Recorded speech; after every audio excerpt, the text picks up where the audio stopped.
আপনাদের কি মনে হচ্ছে না যে আপনারা প্রতিনিয়ত শিরক করে আসছেন? আপনারা সেই ছোট্ট কাল থেকে আপনারা প্রতিটা ওয়ার্ডে ওয়ার্ডে আপনি শিরক করে আসছেন। আপনার কি মনে হচ্ছে যে আপনি কতটা শিরক করে এসেছেন এখন পর্যন্ত?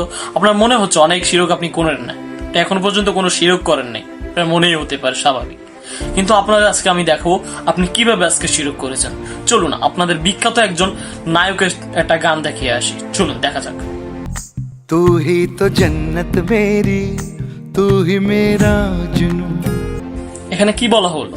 গানটাকে এইভাবে এমন ভাবে তারা বানিয়ে দিয়েছে যে সে ওই মেয়েটার প্রতি সে জান্নাত দেখতে পাচ্ছে। জান্নাত এতটাই ছোট জিনিস যে একটা মেয়ের মধ্যে জান্নাত দেখতে পাচ্ছে।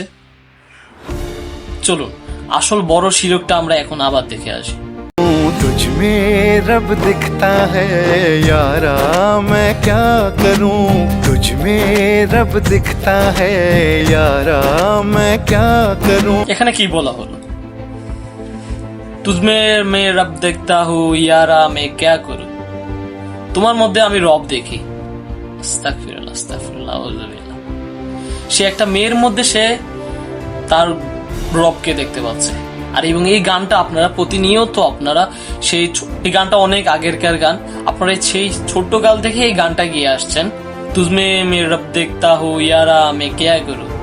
কখনো হয়তো বা ভেবে দেখেন না যে আপনারা কি বলতেছেন, কারণ ওনারা আপনাদেরকে এমন ভাবে চালিত করেছে যে আপনারা মস্তিষ্ক দিয়ে কখনো কোনো কিছু ভেবে দেখেন না, আপনারা শুধু আবেগ দিয়ে দেখেন। কি বললো এখানে, কতটা শিরক করলো আপনারা, এবং সাথে ওনারা তো শিরক করলো, তার সাথে সাথে আপনারা প্রতিনিয়ত আপনারা মুসলিম হয়ে এবং প্রতিনিয়ত আপনারা এইরকম শিরক গুলা করে আসতেছেন। চলুন আরেকটা ক্লিপ দেখে আসা যাক। सजदे सर झुकता है यारा, मैं क्या करूं? এখানে কি বলা হলো? সিজদা মে সর ঝুকতা হে ইয়ারা মে কিয়া করু। এখানে কি বলা হলো? একটা মেয়েকে দেখলে তার মাথা সিজদায় আসে, কেন আসে?